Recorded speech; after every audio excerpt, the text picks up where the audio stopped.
अच्छा मेरे बेटे मैं पाकिस्तान में ये बहुत ज़्यादा यार आजकल ये क्वेश्चन है, बच्चे बहुत सारे ये क्वेश्चंस करते हैं, बच्चों के स्पेशली तौर पे पेरेंट्स बहुत ज़्यादा क्वेश्चन करते हैं। ये बताएँ हमारे पास क्या चॉइस है? जैसे इतने बड़े-बड़े स्कूल सिस्टम्स हैं, Beacon House, LGS, Roots, Bloomfield, तो ये ओ लेवल्स और ए लेवल्स करवाते हैं बहुत, ठीक है? ये लोग मैट्रिक वाली साइड पे ज़्यादा थोड़ा कम ही जाते हैं।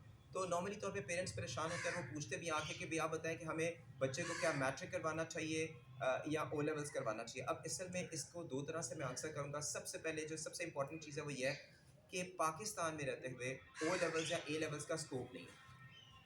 इस सेंस में स्कोप नहीं है फॉर इंस्टेंस कि अगर आप मेडिकल प्रोफेशन में जाना चाहते हैं, आप इंजीनियरिंग करना चाहते हैं, तो फिर तो आपको कतअन ओ लेवल्स या ए लेवल्स नहीं करना चाहिए। एक तो ये बहुत ज़्यादा एक्सपेंसिव है, बहुत एक्सपेंसिव है, ठीक है। दूसरे नंबर पे ये है कि अगर आप इसमें एक्सेप्शनली तौर पे भी परफॉर्म करें, तो हमारे पास जो गवर्नमेंट ने एक ऐसी बॉडी बनाई है जो इसको कन्वर्ट करती है, यानी ओ लेवल्स या ए लेवल्स के ग्रेड्स को की इसकी जो कन्वर्जन है, उसके बाद भी आप इतना आपका मेरिट नहीं बन पाता, ठीक है। तो आपके पास अगर फॉर इंस्टेंस आप बाहर जाना चाहते हैं, आप बाहर जाना चाहते हैं, तो फिर मैं आपको रिकमेंड करूँगा कि फिर आप ओ लेवल्स करें, उसके बाद आप ए लेवल्स करें, ठीक है। लेकिन अगर आप बाहर नहीं जाना चाहते, पाकिस्तान में रह के अपनी स्टडीज़ को कंटिन्यू करना चाहते हैं, तो फिर इसके लिए सबसे अच्छी चीज़ क्या है कि आप मैट्रिक करें। क्यों?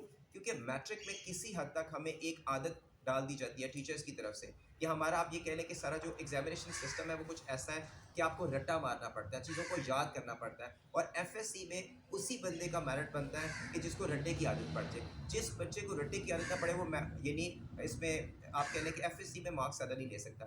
अब ओ लेवल्स पे क्या होता है, कई बच्चे ऐसे भी करते हैं कि वो पहले ओ लेवल्स करते हैं और ओ लेवल्स के बाद फिर वो कहते हैं जी हमने कन्वर्ट करना है क्या, कि अब हम एफएससी करना चाहते हैं। तो ये तो बिल्कुल ही आप अपने आप को स्पॉइल करने की बात है, क्योंकि ओ लेवल्स में जिस अंदाज से पाकिस्तान में एक तो स्टूडेंट को पैम्पर किया जाता है, और ओ लेवल्स में बेसिकली इस चीज़ के ऊपर जोर दिया जाता है कि आप यानी आपको कॉन्सेप्चुअली तौर पे चीज़ें ठीक हो। तो अगर आप कॉन्सेप्ट वाली साइड पे जाते हैं, फिर आप इतना ग्रामर को भी ज़ेब नहीं रखते, फिर आपको एक किस्म का रट्टा जो आपको एक प्रॉपर एक लंबा आंसर आना चाहिए, डिटेल आंसर, आप उसकी तरफ भी नहीं जाते। तो पाकिस्तान में रहना मेरे बेटे, तो तब तो आपको मैट्रिक करना चाहिए, एफएससी करना चाहिए, ताकि आप एक उस डगर पे चल सकें, आप उस राउट को फॉलो कर सकें कि जिसकी बेस पे फिर आगे जाके आप एफएससी में मेहनत करें और किसी अच्छे मेडिकल कॉलेज में या इंजीनियरिंग यूनिवर्सिटी में आपका एडमिशन हो जाए।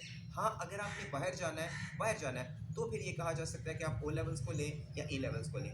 और उसमें एक और चीज़ भी है जो मैं आपसे कहूँगा, एक और चीज़ जो बहुत इंपॉर्टेंट है। हाँ, अगर आप सीएसएस का प्लान करते हैं, अगर आप अपने आप को ये ज़हनी तौर पे करते हैं कि जी मैंने ना तो डॉक्टर बनना है, मैं जस्ट इन नॉलेज लेना चाहता हूँ, जिसे कहते हैं ना एक प्योर नॉलेज लेना चाहता हूँ, तो भी मैं आपको रिकमेंड करूँगा कि फिर आप ओ लेवल्स करें, आप ए लेवल्स करें, और उसके बाद फिर आप डिफरेंट सब्जेक्ट्स के अंदर आप ग्रेजुएशन करें, किसी एक सब्जेक्ट में मास्टर्स करें, और फिर आप अपीयर हो जाएँ सीएसएस एग्जामिनेशन के लिए। तो आपने अगर कंपटीशन के एग्जाम्स में जाना है, तो आपके लिए ओ लेवल्स ए लेवल्स ज़बरदस्त है, बिकॉज कि इसमें आपका कॉन्सेप्ट, आपकी लैंग्वेज स्किल्स, और आपके अंदर जो सबसे बड़ी बात है, आपके अंदर एतमाद बहुत ज़्यादा आ जाता है। और हमारे आपको पता है कंपटीशन के अंदर जो चीज़ बहुत ज़्यादा जिसकी वैल्यू वही है कि आप कितने पुरएतमाद हैं, आपको बात करने के अंदर कितना आपके अंदर कॉन्फिडेंस है, कितने कॉन्फिडेंस के साथ आप बातचीत कर सकते हैं। तो ये छोटे-छोटे से टिप्स हैं मेरे बेटे, अगर आप इनको ज़हन में रखेंगे, तो इंशाल्लाह ताला उम्मीद है कि आपको कम से कम एजुकेशन को ज़हन में रखते हुए आपको इतने ज़्यादा प्रॉब्लम्स नहीं आएँगे। लास्ट इससे एक और मेरे स्टूडेंट ने क्वेश्चन किया था कि आप बताएँ कि फॉर इंस्टेंस मैंने डॉक्टर भी नहीं बनना, मैंने इंजीनियरिंग भी नहीं करनी, मैंने आईटी में भी नहीं जाना, फॉर इंस्टेंस यानी हमने ये काम नहीं करने,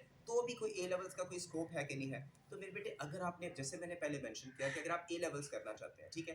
तो उसमें एक ग्रुप आपके ह्यूमैनिटीज़ के हिसाब से भी आ सकता है। मैंने लास्ट टाइम एक वीडियो में ज़िक्र किया था कि आप लॉ कर सकते हैं, बड़ा ज़बरदस्त सब्जेक्ट है। और अगर आप लॉ करके फॉर इंस्टेंस आप कनाडा जाना चाहते हैं या आप ऑस्ट्रेलिया जाना चाहते हैं, तो ये 2 ऐसे कंट्रीज़ हैं जहाँ लॉ के हिसाब से आपकी बड़ी एक अच्छी आपकी एक यानी आपको एक अच्छा स्टूडेंट कंसिडर किया जाता है कि आप लॉ पढ़ रहे हैं या आप लॉ में हायर स्टडीज़ करना चाह रहे हैं, तो ये आपके पास एक अच्छा स्कोप या अच्छी यूनिवर्सिटी में आपके पास एडमिशन का चांस बनेगा, बशर्ते कि आपके ग्रेड्स अच्छे आ जाएँ, ठीक है? और नॉर्मली तौर पे ये है कि अगर आपके 2 बीस और 1 सी आ जाता है, तो भी आपको किसी अच्छी यूनिवर्सिटी में एडमिशन मिल जाएगा। ह्यूमैनिटीज़ में आपके पास सोशियोलॉजी भी है, ह्यूमैनिटीज़ में आपके पास लॉ भी है, आपके पास ह्यूमैनिटीज़ में लिटरेचर भी है, आप उसको भी रख सकते हैं, फिर वर्ल्ड हिस्ट्री रख सकते हैं। तो आप ऐसा कर सकते हैं फॉर इंस्टेंस कि आप लॉ रख लें एज़ अ मेजर सब्जेक्ट, और 2 आपने जो एडिशनल सब्जेक्ट रखने हैं, क्योंकि आपके पास ए लेवल्स में 3 सब्जेक्ट्स हैं कंपल्सरी जो आपने रखने होते हैं। तो एक आप अच्छा अपना मेजर सब्जेक्ट रख लें, जैसे लॉ मेजर सब्जेक्ट रख लें, और आप कह लें वर्ल्ड हिस्ट्री और सोशियोलॉजी को आप यानी सेकंड ऑप्शन के तौर पे आप उसको रख सकते हैं। तो आप उसमें अच्छे ग्रेड्स लें, तो आप ऑस्ट्रेलिया में, कनाडा में आपको ईज़िली एडमिशन मिल सकता है।